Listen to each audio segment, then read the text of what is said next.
Hello everybody, this is EX87 and welcome to the EX87 World Tour Stage 1 wrap-up. So I decided to do something fun here. One of the things I wanted to do was kind of go back and give my thoughts, looking back on some of the tracks I've done.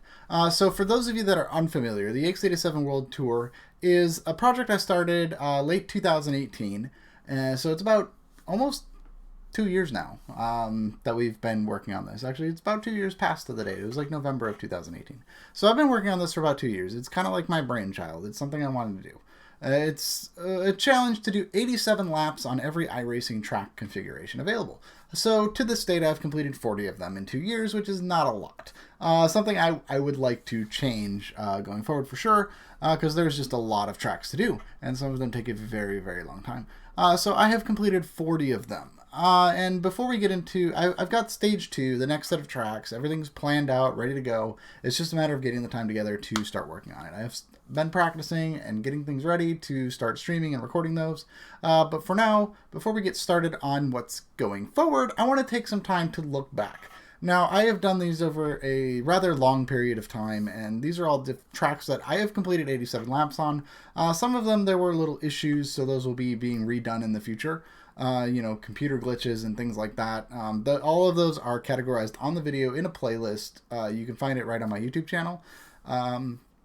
So to start off, let's go. I made a tier list. I'm going to rank the tracks that I've completed 87 laps on in basically in order from my favorite tracks to the least favorite tracks that I enjoyed doing. So without further ado, let's jump in. So the first one we've got up is the Homestead Oval. Now, Homestead Oval is a very special track to me. It was the track I went to my first NASCAR Cup Series race at, and a track I've been to many, many times. It is a very fun track to watch racing at, and it is an even more fun track to turn laps on. It's one of the better mile-and-a-half tracks that I enjoy racing on in iRacing, and tackling it with what was the 2018 Cup Series package when I did the challenge. So it was very low downforce. It was a difficult challenge, but it was really fun. And the track itself, it's got the multi-groove, progressive banking that just works really well on it. So you can run the bottom, you can run the top, and it's such a fun track to race on, and it's one of my favorites every time I go there. So I'm going to go ahead and put Homestead at A tier.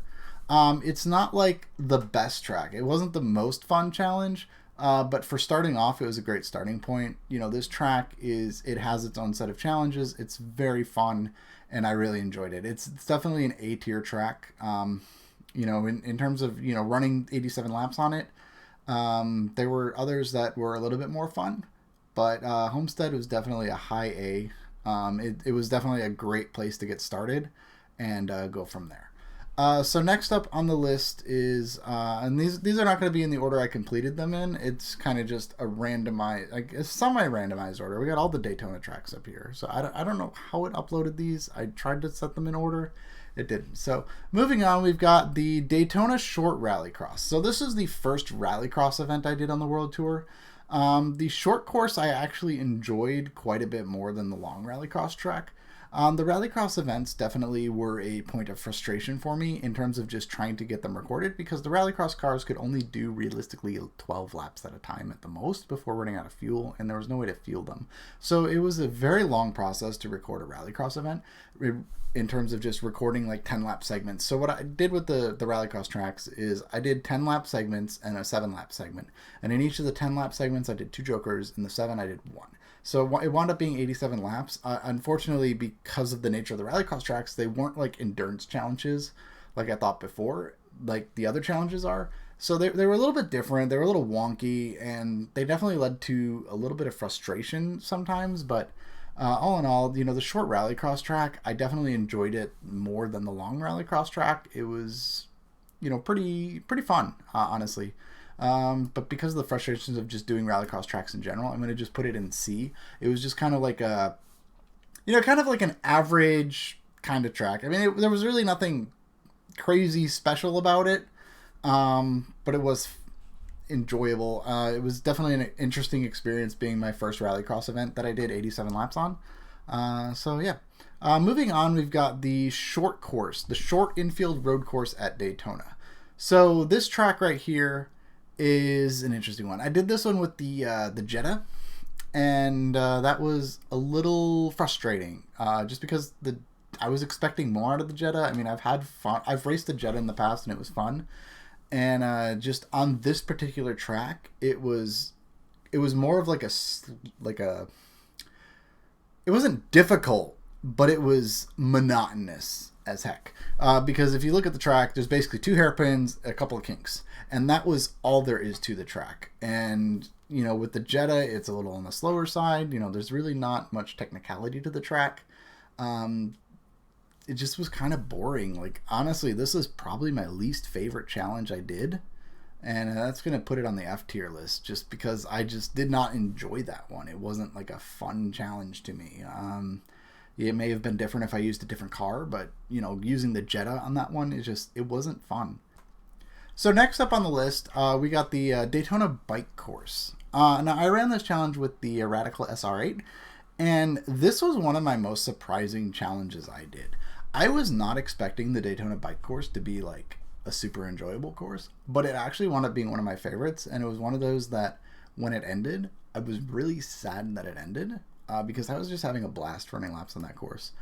Daytona Bike Course, definitely S tier. It was so much fun to run so many laps, and I think part of it was just the Radical itself was just so much fun. But Daytona Bike Course was like S tier. Like, that was like one of my favorite challenges that I did. It was so much fun. I loved every minute of it. Next we have the regular Daytona Road Course. So I did something fun with this one and set the time clock so it would be a full 24 hours during the course of the challenge. And that was really fun to, get the seat of the pants, like the transition from the day to the night back to the day again while turning it. And I did this with the Daytona Prototype Corvette car. And it was a lot of fun. Just the difference in the day to night transition and then coming back to the day. And it was just, Daytona Road Course is just a good track in general.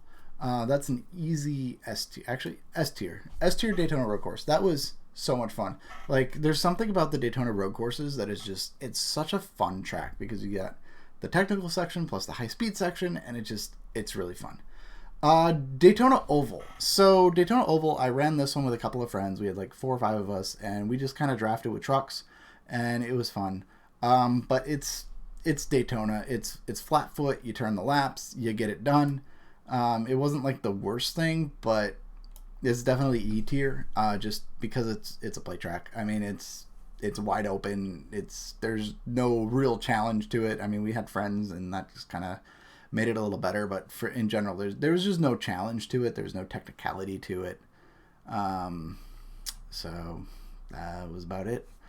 Next up is Volusia. So this is a tiny little dirt track. And this is actually the second dirt track event I did. The first one was USA International. So this was the second one. I did this one with the Dirt Legends car. This was my first time going on, like, actually driving on a real dirt track. And that wasn't like a paved track that they put dirt on, like USA was. And I really enjoyed this one. This one was such a fun track to turn laps on. Volusia, definitely B tier. I've had a lot of fun with it. It was a fun track. Next up, Five Flags Speedway. I had never actually turned laps on this track prior to the event, and that's another reason I started the event, was to give me a chance to race and drive laps on tracks that I don't normally get to race on. And Five Flags Speedway is a track I've always been fascinated with. I know it's a big deal down here in Florida with the Snowball Derby and everything. And funny enough, the Snowball Derby was today, the day I'm recording this. So Five Flags Speedway was really fun. It wasn't like anything interesting. So it's B tier. It was fun. It wasn't like, super technical or anything like that. Let's see, Coda East. So I ran this one with the Spec Racer Ford. So Coda East was probably my least enjoyable of the Circuit of the Americas tracks. There really wasn't anything to it. It was just a long straight and a small technical section. I didn't really get like a lot of enjoyment out of it. It was another one of those that's just like, oh, hey, we're just doing this. It wasn't really bad. It wasn't really great, but it was a little bit below average. I'm going to put Coda East and D tier. It was okay. I mean, a little less than okay, but, it wasn't like terrible. On the other hand, Coda West. So Coda West was a ton of fun. I mean, this is the meat and potatoes of Circuit of the Americas. This is where all of the technical sections are, and I had a lot of fun learning this part of the track and doing the technical sections. Circuit of the Americas West is an easy B tier track. This was so much fun and learning the technicality. So Homestead Road Course A. So this is the main Homestead Road Course. So this was the first road course event I did. I kind of went from Florida tracks and traveled through Florida, and I had a system. I like mapped it out and went from Homestead up to Sebring and then Daytona and then tracks around Daytona and then over to Lakeland and yeah. So Homestead A was a ton of fun. I've always enjoyed turning laps on this track, but I've never taken the time to actually learn it. And actually learning this road course, it's a really, really good road course, and it's a shame it doesn't get used too often, at least that I've seen anyway. But Homestead Road Course is another A tier. Like, Homestead is such a good racing facility. I enjoyed every moment of racing at this racetrack and the layouts on this racetrack. Just the 87 lap challenges. It was my first time doing like an endurance challenge. Sit down, 87 laps, boom, go get it. On that road course, it was so much fun. I had a blast, and it was just awesome. Next up is the full Circuit of the Americas. So I did this one with the F1 car. I ran into some issues with the computer. I had to kind of split it into two parts, so it's definitely one that I'm going to be going back to. Had some tire issues and that sort of thing. The full track, it kind of lost some of the fun that I had running the West Circuit. And I think it just has to do with that east portion, that high speed section that's on the track. It doesn't, to me, feel like it added anything to the track and my enjoyment of turning laps on it. It just kind of made the laps take longer. I definitely, if I'm going to race Coda, I would definitely rather race the West Circuit than the full circuit. It was better than the East Circuit, so that's why I'm going to put that one on C tier. So Texas Motor Speedway had a couple of short road courses. So first up, we've got Road Course Short A. So as you can see, this track, there's really not much to it. It's a very small track. There's not much to it. However, this track was a lot of fun to turn laps on because it was quick, it was short, and it was fun. There wasn't anything too terribly special about it, but it was a good time. I really enjoyed this one. So I'm going to put that one on B tier because it was fun. But there wasn't like anything, like, oh wow, this is great. Road Course B, on the other hand, had the same effect. It was a little bit more technical than Road Course A, but it was the same effect. It was short, it was sweet, it was fun, it was great. Road Course, the inside Road Course Long, however, like kind of put both versions of the track together. It was super simple. It had some technical aspects to it.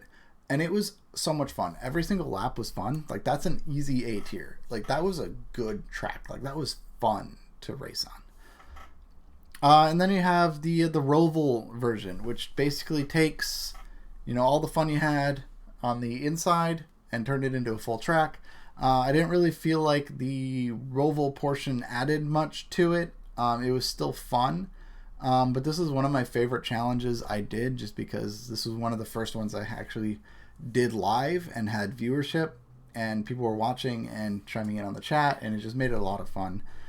Texas Roval was really good. This was a fun challenge. I did this one with the old Daytona prototype, the Riley, and it was just that car just felt so good to drive. And this Roval, you come off the oval and you just slam down and you make that tight turn onto the infield track, and it was a fun track. I mean, I'm gonna put Texas Roval A tier, or S tier rather. This was so much fun to me. This was such a fun track, and the Riley fits so well on this racetrack, and it was really fun. It was really good to me. I just had so much fun with that one. Then we got the Texas Legends Oval. So the Legends Ovals were fun because they were quick, but there really wasn't much substance to it. There really wasn't much. It was just kind of a do the track. Legends Oval, D. I don't know, it's a Legends Oval. There really wasn't much to it. Texas Oval. So this is, of course, all these tracks I'm talking about with Texas are on the legacy version of Texas. The new version of Texas is out now, and it was out after I had done all these challenges. So we're talking the old school legacy Texas Oval. So, the Texas Oval, it's not a track I've really been very successful at, but it is a fun track. It's not as fun as like Homestead. But I actually didn't enjoy this one as much as I did the little road courses. So I'm just going to kind of put this one in the middle. I mean, it's Texas. It's 1.5 miles. I don't know. It is kind of just middle of the road for me. So then we got the Chili Bowl track. So the Chili Bowl track is a small little, I think it's a 1/4 mile, maybe smaller. I did this one with the Dirt Midget car, and just trying to learn that car on this little bitty track. It was a ton of fun. But it didn't grab my attention as well as, Volusia and USA International did. I don't know. Chili Bowl, D. It's okay. It's nothing fancy. I mean, I know the Chili Bowl event is big, but the track itself it kind of sucked. I didn't like it. So then we got Wild Horse Pass. So this was my first time doing the off-road trucks in the World Tour. Like this content launched like right as I was getting there to, in that area of the country to just kind of shoehorn this one in. It was a ton of fun. I actually really enjoyed this one because at the time I was really learning the tracks. Wild Horse, easy A tier. That one is an easy A tier. Coming up next, we got the Phoenix Oval. So I did this one with the Dallara DW12. I did this one. This was the no dogleg cutting, so it was just the main oval. It's the repaved Phoenix Oval. It was enjoyable to do some oval IndyCar because I didn't really get a chance to do much oval IndyCar. But it wasn't as fun as Homestead. So Phoenix gets a B. So next up, we've got the Homestead Road Course B. So Homestead Road Course B is the same Homestead Road Course, but they add on the NASCAR 3 and 4 portion of the oval, which definitely gives you more speed going onto the infield section, and it made the track really fun as well. So I'm going to put Homestead B also in A tier. But it was a little bit better than Wild Horse. So we're going to slot that one right there. It was a fun track, really enjoyable, get that roval going, get the roval action going, you get the high speed section. So next up, we've got the Legacy Phoenix Road Course. So this is a roval at Phoenix, the Legacy track. It was actually quite enjoyable. But it wasn't like the greatest track. I mean, I definitely had fun doing it, but there was really nothing that seemed to like grab my attention while I was doing it. It wasn't like an awful experience, but it was still interesting to take that approach. I ran this one with the Lotus 79, and that car was just really fun to drive. So a lot of these tracks are being influenced by like the cars I did them on, because I'm kind of rating the challenges as a whole, like the track and the car that I'm doing. So the car I chose for this was the Lotus 79, which was surprisingly fun. I wasn't expecting this car to be as fun as it was. So I'm going to put this one on C. It was kind of just okay. There was nothing wrong with it. There wasn't really anything that kind of grabbed my attention. Then we're moving on to Phoenix Rallycross. This track, I don't like. I don't like this track. I've driven this track multiple times with the Pro Trucks and the Rallycross vehicles, and I don't like this track. The dirt corner they have is it's this weird, like, increasing apex corner with the dirt, and I have never been able to grasp it. I don't know how to get around that corner, and that corner just aggravates me so much, and I don't like this track. 87 laps on this track, and I still could not figure it out. And that's not including the practice laps I did to just make sure I wasn't crashing the car in that corner. I didn't like this track. This track was not fun. I did not like it. Was it like hot garbage? Yeah, it was. Phoenix Rallycross is hot garbage. I hated this track. It was awful. It was not fun, and I was glad when it was over. So moving on, we've got Auto Club Oval. Auto Club Oval it was okay. There was nothing wrong with it. It was definitely a longer challenge, being a big 2-mile track. I ran this one with the Xfinity cars, and I don't know, it was all right. I mean, it was long. 87 laps on Auto Club is a very long time to drive with no cautions by yourself. and that's all there is to it. Auto Club is a C. It was, by yourself, 87 laps. Not the most enjoyable experience. It was all right. That's it. It was just all right. And then we got on to the Auto Club road courses. So these surprised me. I was not expecting to have a good time on the Auto Club road courses. However, I was proven wrong. I was proven very, very, very wrong. The Auto Club road courses are so good. These are so much fun. So the Auto Club road course I did in the Aston Martin, and it surprised me. I was surprised how much fun that infield section is on the road course. The oval stuff is it's whatever. You get a lot of speed and you got a really sharp braking point. It's just a lot of fun. Like Auto Club, A tier. And it's the same thing with the bike course. It has a little bit of a chicane, and then it kind of changes the infield section just a little bit because you don't get as much of a run in. But yeah, also an A tier. Like Auto Club road courses were so much fun. The interior course, like I'm just gonna be honest, the interior course at Auto Club, S tier. Like that was so much fun to turn laps on.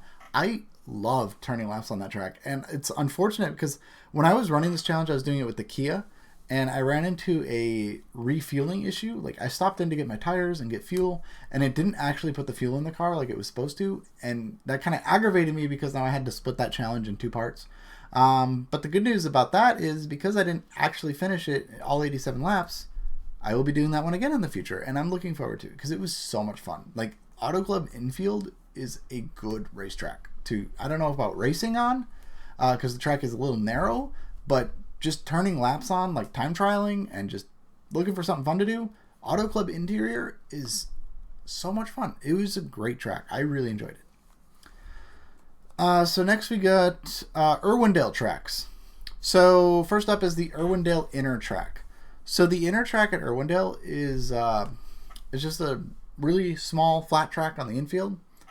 It wasn't the most enjoyable track, but it was kind of fun anyway.